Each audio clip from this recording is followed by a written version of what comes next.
आता कुरुवंशाचा थोडक्यात. आता असं सांगितलं जातं किंवा असं काही रेफरन्सेस मधनं ऐकण्यात आलेलं आहे की एकीकडे भगवान श्रीकृष्ण होते जे पांडवांच्या सोबत होते, तर एकीकडे त्याच ताकदीचा, त्याच बुद्धिमत्तेचा किंवा त्याच कॅलिबरचा शकुनी हा व्यक्ती होता जो कौरवांच्या सोबत होता.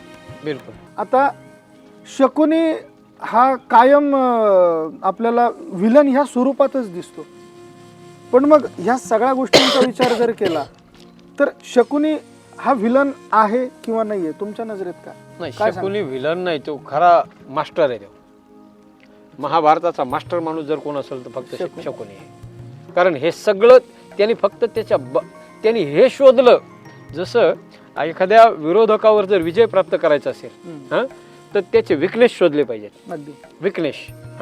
मग त्यांनी हे विकनेस शोधले कोणते? पांडवांना हरवायचे ना, पांडवांना बी का हरवायचे? दुर्योधनाचा विश्वास संपादन करण्यासाठी.